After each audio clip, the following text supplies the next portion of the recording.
Hello guys, welcome back to another video. I'm in a somewhat familiar to you guys location, which is the garage.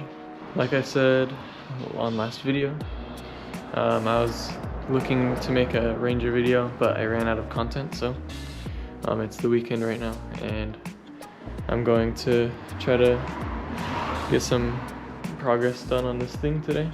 It's been a very long time, but I left off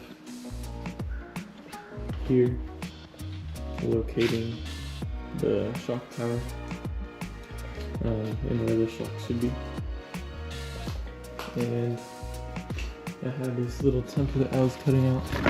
I don't know where I was at with that, but there it is.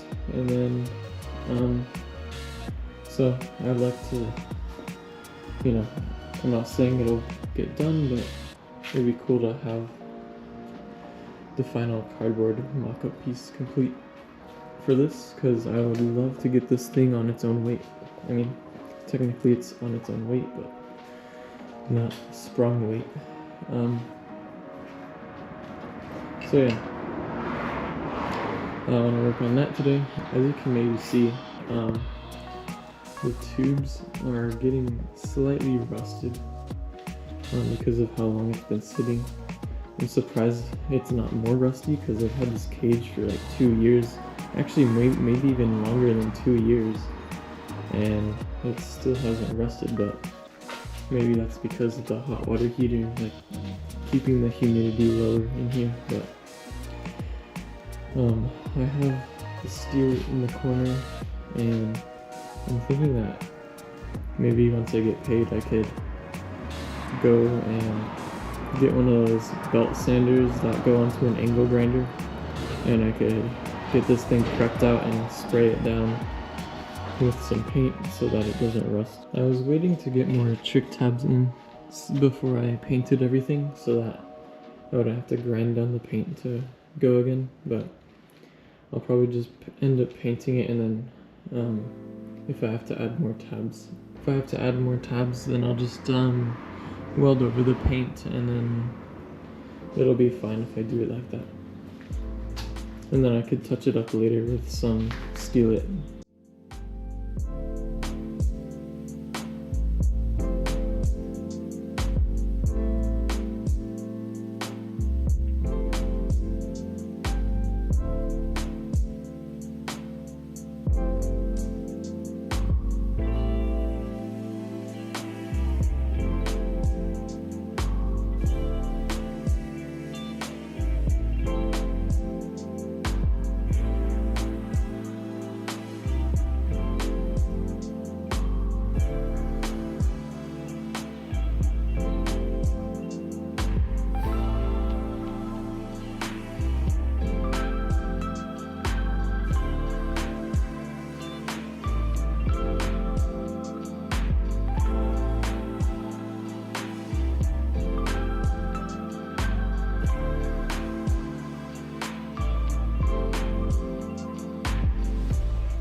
Alright guys, so it's been a while now.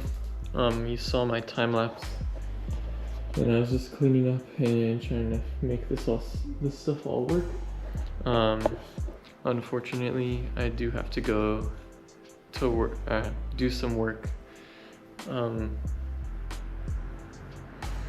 We're doing a OneDrive migration, and I had to help them with that, but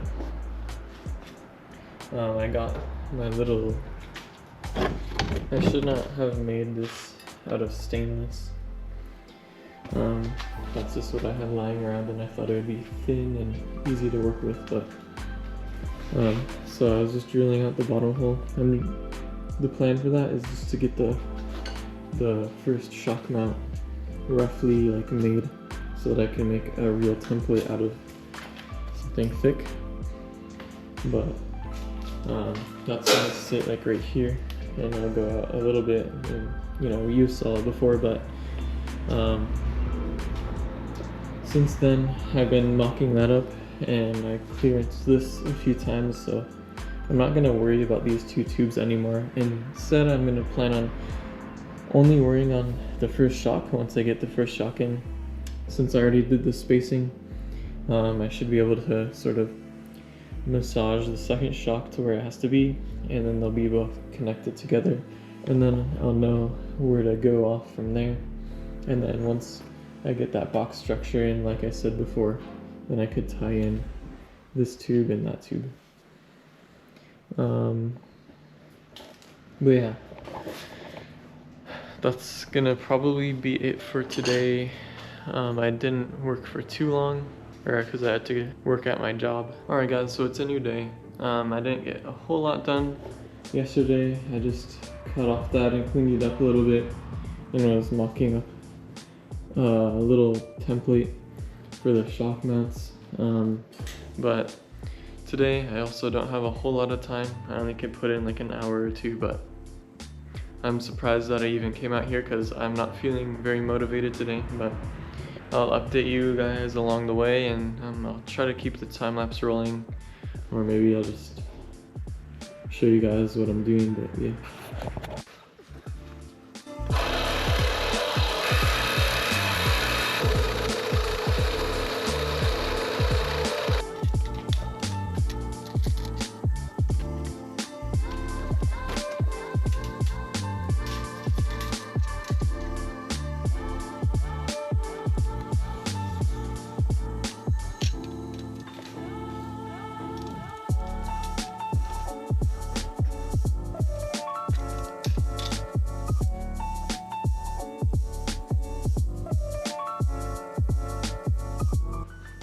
When I cut the tube, it kind of, it's not a straight line anymore. It shifted a little bit, and that's because of the stress that the weld puts on it. So it's kind of interesting to see, if you didn't know.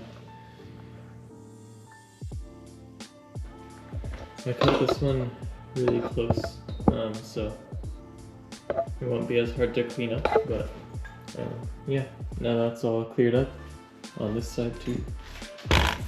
Good old Milwaukee, made quick work of it. I think I need a new blade though.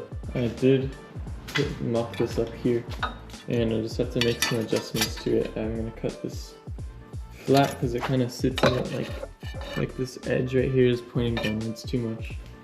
And then the shock body was like hitting there a little bit. So yeah, I'm just gonna make some adjustments to this, and then I'll mock it up again and see how it fits.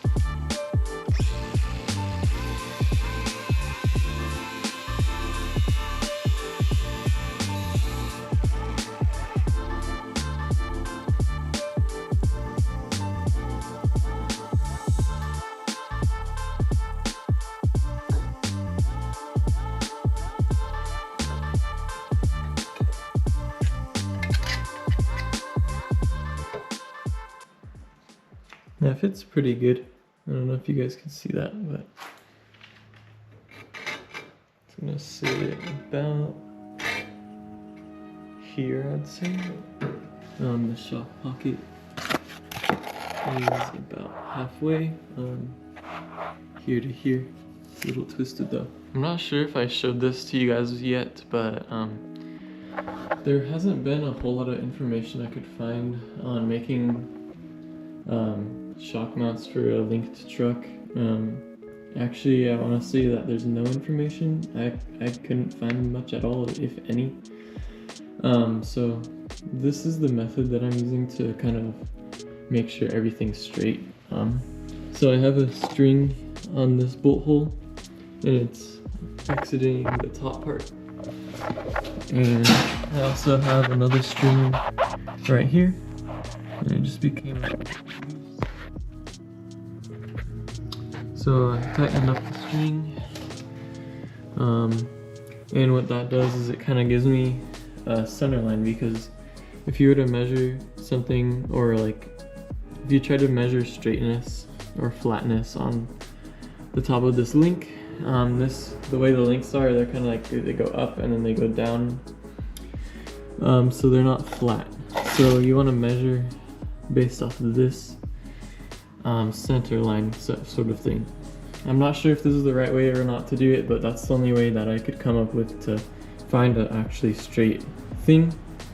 And then I got this big old ruler here, and I just kind of line it up with the string, and if it's 90 degrees from the string, that means that the shocks are going to be the most efficient at dampening at 90 degrees. So that's why I have the string there, and that's how I'm trying to make these shock mounts, because that's what you have to base everything around, is if it's at 90 degrees at full compression.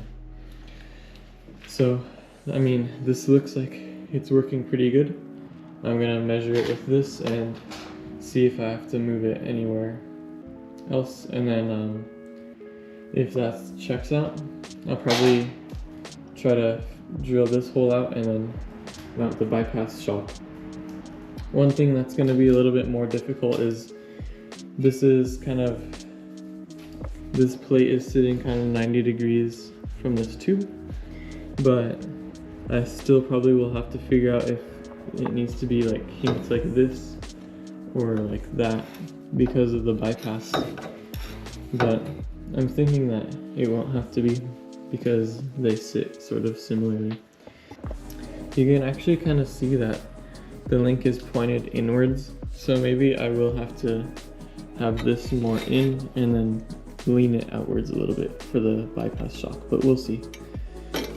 There is some forgiveness, so. Alright guys, so I just measured it, and I think that this has to move over like a ½ inch or so from the tube. So it's pretty close, but not close enough. I'm thinking that maybe I could cut this piece off and then like weld it back on with a spacer on it. Or maybe I could just even do that and just have the bottom piece touching. But I'm not sure. Once I tack it on, I could then start creating a new revision of the cardboard cutout that does all this. Like I said, once I get this located, then I could start on that one. But yeah, I think this is going pretty good for now.